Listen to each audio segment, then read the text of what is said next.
Okay, so at a resort here, I was just telling my wife they got these plum trees here, and it looks like, unfortunately, a lot of them, they have this black knot. I mean, in Vancouver, when we see this black knot, we try to get it like immediately when we see it and not let it spread. But here, unfortunately, as you can see, it's already worked its way all the way up the stem. And if anyone there is wondering, what it is back home in Canada, this is the black knot, which is, very popular on plum trees in Canada. So if you have a small piece of this on your tree, I mean, the best way to try to get rid of it, you don't want to cut it right above it, because if it's already in the branch, it could already be like 6-8 inches up inside the stem. So normally you got to go like 15-16 centimeters or even higher above the knot and cut it below it and try to remove as much as you can, or use like a lime sulfur dormant oil spray I believe you can use in the wintertime to try to kill it. I'm kind of new to this too, so I'm doing a bit more research on it as well. But as you can see, like on a tree like this, I mean, if it's already heavily affected this, this much, I mean, the best thing to do is just chop the whole tree down, because there's no way you can see at the bottom, it doesn't matter how far down the branch you go, you're never going to be able to get rid of it at this stage. So the tree's already basically gone. So yeah, just a quick tip on plums. I didn't think this was actually common in Vietnam. I mean, I didn't even know they had plum trees here. And as you can see, these trees are just already heavily infected, and unfortunately this tree is probably going to end up losing its life after a couple of years. So yeah, just a quick tip on the black knot and what it can do if untreated, and if you don't catch it on time, this is how fast it can spread and basically devour the whole tree. Okay, so this is another plum tree. You can see how bad this one is. It's already right at the base, making its way up. I mean, I haven't seen black knot this thick on plum trees in Vancouver. I mean, it's probably because most people try to catch it before it happens. But if you come in close though, I mean, look at this.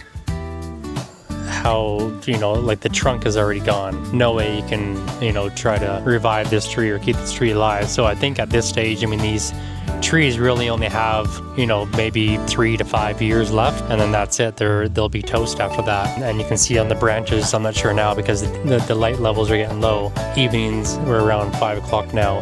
But even up here on the lower branches that are, 3 or 4 year old, it's already, big clusters of that fungal or the black knot up here. So, I mean, there's no way you can even save this tree. Even higher up, I can spot, very small clusters of the black knot starting. So again, coming in the back, looking at the back of it, this thing's already on its way out, unfortunately. And again, same thing, this is in Vietnam, and same thing in Canada.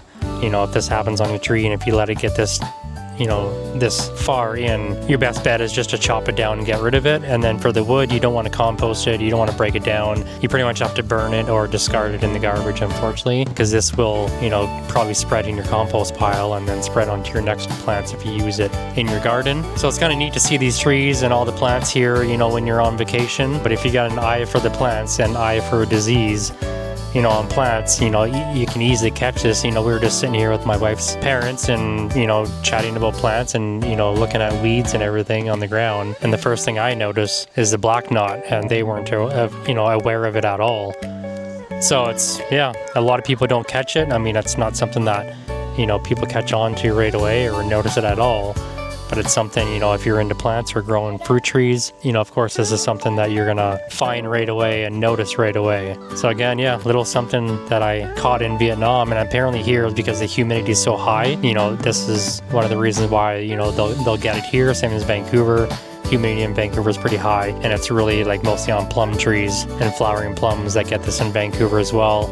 I think peach trees can possibly get this sometimes, which is why peach trees, people don't grow them too much in Vancouver and more or less in the Okanagan because it's very dry air. So again, a few other tips. And as you can see in the background, look at these mountains. I mean, I can't get enough of these mountains. Like you can see the rock cliffs and just how the mountaintops are so bumpy all the way through. It's just quite a unique sight to see, and how, like the mountains grew. I mean, I still can't believe, how the mountains are like that, how they're all just, looks like camel's backs, and they're just loaded in plant material. And then at the bottom, you can see all the rock cliffs. So for me, it's a pretty cool thing to check out. So again, if you're in this area, come take a look and stay a few days and take a walk through the neighborhood. All right. See you again in the next video.